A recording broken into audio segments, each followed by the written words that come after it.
मौत का नाम सुनकर उस आदमी की आंखें बड़ी हो गई और कमरे में सन्नाटा छा गया। उस आदमी ने फिर आगे कहना शुरू किया।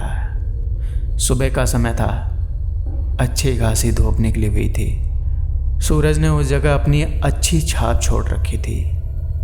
वातावरण भी खुशनुमा था। जंगल वाला पहाड़ी इलाका और बहुत सारे घने पेड़ थे। सूरज की रोशनी उन पेड़ों के बीच से निकलती हुई आ रही थी। उसकी थोड़ी दूरी पर पेड़ काटकर एक बड़ी जगह बनाई गई थी और वो जगह काफ़ी खुली थी। उस जगह पर सब सामान इधर उधर बिखरा हुआ था और सभी तरफ काम होने का शोर सुनाई दे रहा था। काफ़ी सारे आदमी काम करने में लगे हुए थे। कोई पेड़ काट रहा था तो कोई एक तरफ खुदाई कर रहा था तो कोई मिट्टी उठाकर ट्रक में डाल रहा था। इस तरह सब अपना काम करने में लगे हुए थे। ये सब करते हुए सुबह कब शाम में बदल गई पता ही नहीं चला। एक एक करके सारे आदमी अपने घर की तरफ जाने लगे। उस जगह पर शोर धीरे धीरे कम होने लगा, लेकिन एक जगह पर अभी भी खुदाई की आवाज़ आ रही थी। एक आदमी लगातार कुल्हाड़ी के प्रहार जमीन पर कर रहा था। उसने अच्छा खासा गड्ढा खोद लिया था और वो गड्ढा इतना गहरा था कि वो आदमी उसमें पूरा उतर गया था। फिर भी वो लगातार खोदे जा रहा था। अरे कालू, टाइम हो गया है, अब घर चल। थोड़ी दूर से एक आदमी चिल्लाया। हाँ रघु, बस 5 मिनट दे, मैं बस ये काम पूरा कर लूँ। इतना कहकर वो फिर खुदाई करने लगा। खोदते खोदते उसकी कुल्हाड़ी किसी चीज़ से टकराई। वो आश्चर्य से उस जगह पर देखने लगा। उसने फिर से उसी जगह पर वार किया तो फिर से वही आवाज़ आई। उसने कुल्हाड़ी को साइड पर रखा और मिट्टी हटाकर देखने लगा तो उसके सामने एक अजीब सी चीज़ आ गई जो देखने में पुराने ज़माने की लग रही थी और उस पर कुछ पुरानी आकृतियाँ बनी हुई थी।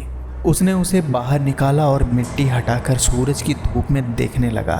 उस चीज़ के ऊपर चमकदार लॉकेट जैसा कुछ दिख रहा था और सूरज की रोशनी में वो और भी चमक रहा था। उसने ढलते सूरज की तरफ देखा जो धीरे धीरे बादलों के बीच ढल रहा था और धीरे धीरे अंधेरा होता जा रहा था। उसने उस चीज़ को छुआ और उसे अलग करके अपने हाथ में लेकर देखने लगा। जैसे ही उसने उसे अलग किया, उसे एक जोरदार झटका लगा और उसके हाथ से वह गिर गया। उसके आंखों के आगे अंधेरा छाने लगा। उसे जैसे किसी की एक अजीब सी हंसी सुनाई दी।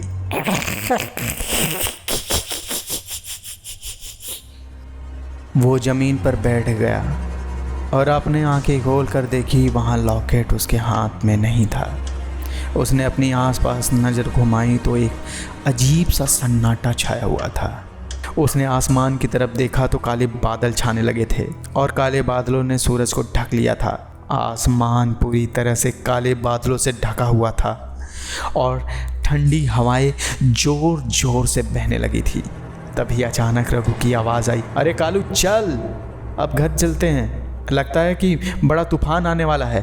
एक हवा का ठंडा सा झोंका आया और उसके शरीर में कंपकपी दौड़ गई। उसके चेहरे पर अजीब सी घबराहट दिखाई दे रही थी और आसमान में जोरदार बिजली कड़कने लगी थी। वातावरण अब पूरा ठंडा हो चुका था। जहाँ पर सूरज की रोशनी थी वहाँ पर अब काले अंधेरे ने जगह ले ली थी। वह खड़े होने की कोशिश कर रहा था पर पता नहीं क्यों उसका सारा शरीर सुन्न पड़ चुका था। वह रघु को बुलाना चाहता था पर उसके मुंह से आवाज़ नहीं निकल रही थी। तभी उसके सामने खड़े पेड़ों पर अचानक बर्फ़ की चादर बिछने लगी, जैसे वह पेड़ बर्फ़ का हो गया हो। यह दृश्य देखकर उसका मुंह पसीने से तरबतर हो गया। इस तरफ रघु ठंड से अपने हाथों को अपने शरीर पर लपेट रखा था और सोच रहा था कि अभी तक कालू आया क्यों नहीं। तभी अचानक उसे कालू की एक जोरदार चीख सुनाई दी और वो चौंक गया। वह तेजी से जंगल की तरफ भागा। इस तरफ कालू की आंखें फटी की फटी रह गई थी और उसके मुंह से खून की धारा निकल रही थी। उसने नीचे अपने पेट पर देखा तो उसकी कुल्हाड़ी उसके पेट के आर पार निकल गई थी। तभी अचानक क्या हुआ और वह कुल्हाड़ी उसके पेट से निकल गई, जैसे उस कुल्हाड़ी को पकड़कर किसी ने उसके पेट से निकाल दिया हो। वह दर्द की वजह से फिर चिल्लाया। वह उठकर भागने की कोशिश करने लगा, पर दर्द की वजह से वह तेज भाग नहीं सकता था। इधर रघु उसका नाम पुकारता हुआ आवाज की तरफ भागता हुआ आ रहा था। कालू, कालू। कालू भागने की कोशिश कर रहा था। तभी 3-4 नुकीली कील उड़ती हुई आई और उसके पैर में घुस गई। वो एक बार फिर से दर्द के मारे जोर से चिल्लाया। उसने सामने देखा तो रघु भागता हुआ उसकी तरफ आ रहा था। उसने जोर से उसका नाम पुकारा, पर पता नहीं क्यों वह ना तो उसकी आवाज़ सुन सकता था और ना ही उसे देख सकता था। तभी उसकी कुल्हाड़ी उड़ती हुई आई और उसकी खोपड़ी के आर पार हो गई। कालू सर के बल जमीन पर गिर गया। इस तरफ कालू उसको पुकारता रहा। तभी कालू का शरीर उस गड्ढे की तरफ बढ़ने लगा जिसे उसने खुद खोदा था। उसे देखकर ऐसा लग रहा था कि कोई उसके शरीर को घसीटकर उस गड्ढे की तरफ ले जा रहा हो। वह घसीटता हुआ उस गड्ढे में गिरा और उस गड्ढे में अपने आप धूल जम गई और वो पहले जैसा हो गया जैसे वहाँ किसी ने खुदाई की ही ना हो। इस तरफ रघु उसका नाम पुकारता हुआ घने जंगल में होता चला गया। तो कालू मिला या नहीं? कुर्सी पर बैठे आदमी ने कहा। नहीं साहब, कालू का कुछ पता नहीं चला। पता नहीं वो कहाँ चला गया। बोलकर वह चुप हो गया और हॉल में सन्नाटा छा गया। तभी अचानक कड़ाक की आवाज़ आई और सबका ध्यान उस तरफ चला गया। सबने देखा तो पाया हवा की वजह से खिड़की खुल गई थी। बाहर से हवा अंदर आ रही थी। छोटू ने खड़े होकर खिड़की बंद की और पीछे के कमरे में लकड़ियाँ लेने चला गया। वो खुद इन सब की बात सुनकर वहाँ खो सा गया था। वैसे जो आदमी कालू के साथ था वो कहाँ गया? वो यही है साहब, ये रहा। कहाँ? कहकर उसने एक आदमी की तरफ इशारा किया और वो खड़ा हो गया। उसने चेहरे को कपड़े में ढक रखा था। जब तुमने कालू को खोजा तो तुम्हें क्यों नहीं मिला?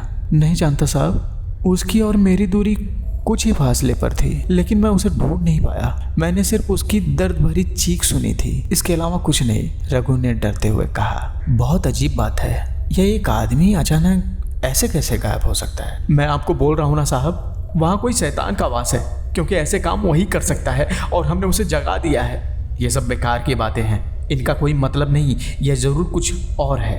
आपको ऐसा लगता है तो बताइए यह काम किसका हो सकता है? बोलते हुए रघु ने अपने चेहरे पर जो कपड़ा ढक रखा था उसने उसे हटा दिया और उसका चेहरा देखकर सब लोग डर गए, क्योंकि उसके चेहरे को देखकर ऐसा लग रहा था कि उसके चेहरे को किसी ने नाखून से नोच लिया हो और फिर उसे जला दिया हो। ये क्या है? ये वो चीज़ है साहब जो मुझे कल उस जगह मिली, और इस चीज़ का इलाज किसी अस्पताल में नहीं है। वो सब बातें कर रहे थे कि तभी दरवाजे पर दस्तक हुई। लगता वो आ गया है। छोटू, जाकर दरवाज़ा खोल। छोटू ने जाकर दरवाज़ा खोला और कहा, आइए साहब, आपका ही इंतज़ार कर रहे थे। इतना कहकर वह दरवाजे से हट गया। अंदर घुसते ही उस आदमी ने अपनी छतरी उसे दे दी और ब्लैक कोट में वह चलता हुआ अंदर आया। उसने अपने हाथ में पहने हुए ग्लव्स निकाल दिए। उसे देखकर कुर्सी में बैठे आदमी के सिवा सब लोग खड़े हो गए। अरे मालिक, आप यहाँ? एक आदमी ने कहा। उस आदमी ने कुछ नहीं कहा, अपनी टोपी सर से हटाई और कुर्सी पे बैठे आदमी की तरफ बढ़ने लगा। आओ अजय, आओ, मैं तुम्हारा ही इंतज़ार कर रहा था। आपके बुलावे पर तो आना ही था। राजीव सर, कैसे हैं आप? बस कुछ देर पहले ही तो ठीक था। इनकी बातें सुनकर इतना कहकर राजू चुप हो गया। तो आप सबने इन्हें सब कुछ बता दिया? अजय ने अपनी नज़र सब मज़दूरों की तरफ करते हुए कहा। क्या कहते मालिक? 2 दिन हो गए पर कालू का कुछ पता नहीं चला। इसलिए हमें इन्हें सब बताना पड़ा। जब राजू सर का फ़ोन आया था तभी मैं समझ गया था कि इन्हें किस विषय में बात करनी है। मैंने उन्हें इसलिए बुलाया क्योंकि जब इन सब ने मुझे मिलने की बात की तो मुझे लगा कि ज़रूर कोई बड़ी बात होगी, क्योंकि यदि छोटी मोटी बात होती तो इसे तुम खुद सुलझा लेते। सही कहा आपने, बात थोड़ी बड़ी है। समस्या तो है पर इतनी भी बड़ी नहीं कि उसे सुलझाया ना जा सके। राजू ने मज़दूरों की तरफ देखते हुए कहा, कोई है राजू सर जो हमारे साथ खेल खेल रहा है? बस और कुछ नहीं, अजय ने कहा। ये आप कह रहे हैं मालिक? आप तो थे हमारे साथ। 2 दिन से कितना ढूंढा हमने कालू को, पर वो कहीं नहीं मिला। वहाँ कोई शैतानी रूह है, हम वहाँ काम नहीं करेंगे, एक आदमी ने कहा। देखो, यह सब तुम्हारे मन का वहम है और कुछ नहीं। मैं भी तो था तुम्हारे साथ पूरा दिन, तो मुझे कुछ क्यों नहीं दिखाई दिया? अजय ने कहा, क्योंकि साहब जो हादसे हुए हैं वह शाम के 5 से 6 के बीच हुए हैं और आप शाम के 5 बजे से पहले घर चले जाते हैं। तुम्हें क्या लगता है वहाँ काम करने से तुम्हारी मौत हो जाएगी? अजय ने कहा। मौत हो जाएगी? नहीं साहब, हो ही गई थी, न जाने कैसे बच गया, रघु ने कहा।